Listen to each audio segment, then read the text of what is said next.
Dès le début de la Troisième République, ses fondateurs travaillent à la protéger et à la faire durer. De quelle manière s'y prennent-ils? Les républicains édictent des lois qui ont pour mission de renforcer la démocratie en accordant plus de liberté.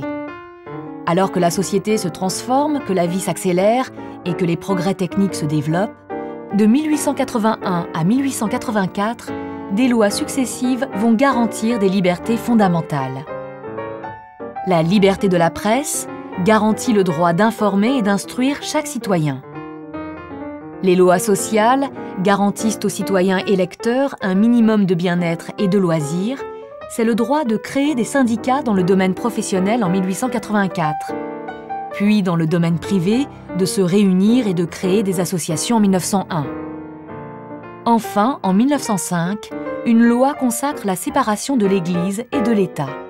Simultanément, il faut instruire les enfants, car ils sont les garants de la République et de la démocratie pour les années futures. Voilà pourquoi éduquer le peuple sur les thèmes de la démocratie et du suffrage universel, afin de le soustraire aux influences de l'Église, des dominants et des notables, et fonder ainsi la République sur des bases solides, est d'une importance capitale pour les républicains lorsqu'ils arrivent au pouvoir. Par les lois de Jules Ferry, l'instruction publique et primaire devient donc obligatoire, gratuite et laïque. C'est-à-dire que l'école s'adresse à tout le monde, les riches et les pauvres, et que celle-ci doit être dénuée de toute influence religieuse.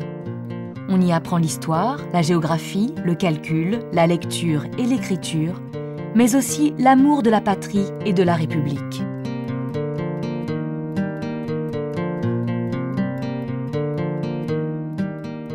L'armée vient conforter cette éducation patriotique. Les manifestations militaires sont nombreuses.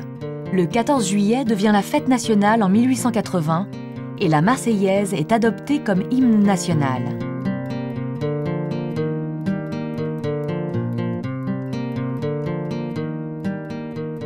Mais la République compte encore beaucoup d'ennemis et traverse plusieurs crises importantes, dont celle de l'affaire Dreyfus en 1894, qui va diviser fortement les Français.